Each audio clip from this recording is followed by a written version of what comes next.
हमने ज्ञापन के माध्यम से ये राष्ट्रपति महोदया से मांग की है कि बंगाल के अंदर राष्ट्रपति शासन लागू किया जाए, बंगाल को हिंदुओं के लिए सुरक्षित स्थान बनाया जाए, बॉर्डर की फेंसिंग करके और राष्ट्र की सुरक्षा को सुनिश्चित किया जाए, अंकुश लगाया जाए, जो लोग पीड़ित हैं, प्रताड़ित हैं, उनकी सहायता और उनको पुनर्वास के लिए व्यवस्था की जाए, और जो लोग जिन लोगों ने हिंसा की है उनको कठोरतम दंड दिया जाए।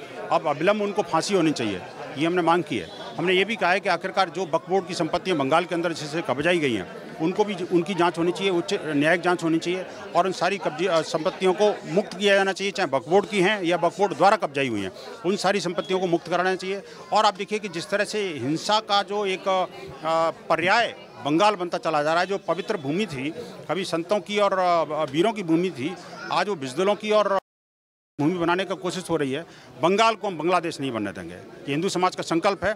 हम किसी भी कीमत पर जो है बंगाल को मुक्त करा कर रहेंगे। हमने राष्ट्रपति महोदय से कहा है कि हमने बहुत सह लिया, अब सहन नहीं होता, अब इसका निदान आपको करना ही होगा। वक्फ बोर्ड अधिनियम को लेकर सुप्रीम कोर्ट से लेकर हाई कोर्ट में कई याचिकाएं लगाई गई हैं। एक तरफ मामला कोर्ट में है, उसके बावजूद भी पश्चिम बंगाल में जिस तरीके से हिंसा की जा रही है और लगातार हिंदुओं को टारगेट किया जाता है, जब बीएसएफ की और आरएएफ की टीम को पश्चिम बंगाल भेजा जाता है तो ममता बनर्जी कहती हैं कि पश्चिम बंगाल के हालातों को बदनाम करने के लिए केंद्र ने अपनी टीम को भेज दिया। आप देखिए, जो पीड़ित लोग हैं उनसे पूछिए ना कि वहाँ की स्थिति क्या है।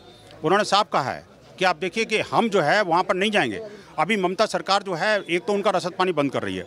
हमने जिस तरह से वहाँ पे शरणार्थी शिविरों में कैंप लगा करके लोगों को खाना पानी भोजन और वस्त्र बांटने की कोशिश की थी, उसको भी कल से रोक दिया गया और कह रहे डीएम बांटेगा। अब देखिए, डीएम ही बांटना होता तो आखिरकार हिंदू समाज को क्यों आगे आना पड़ता।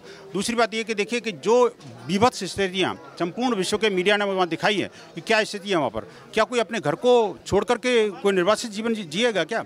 आप मुझे बताइए, जिनके घर दुकान मकान और जो प्रतिष्ठान सारे जला दिए, लूट लिए, क्या ये विरोध के नाम पर लूट कौन सिखाता है? क्या लोकतंत्र के विरोध के नाम पर जलाना, हिंदुओं के घरों को टारगेट करके जलाना?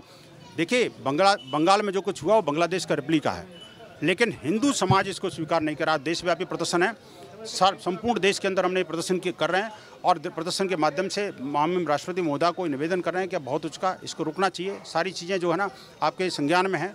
अब इसमें बंगाल को राष्ट्रपति शासन लगाइए। और ऐसे ममता बनर्जी कहती हैं कि मुझसे बड़ा कोई हिंदू नहीं है, मैं तो हिंदुओं की रक्षा करती हूं, पर ये पहली बार नहीं है जब पश्चिम बंगाल में हिंदुओं के ऊपर इस तरीके से हिंसा की जा रही है। 2021 में भी नंदीग्राम से कुछ इसी तरीके की तस्वीरें आई थी। राष्ट्रपति शासन के अलावा क्या और ओपिनियन? देखिए, और विकल्प दूसरा है कि विकल्प नहीं है, राष्ट्रपति शासन तो आपको लगाना पड़ेगा।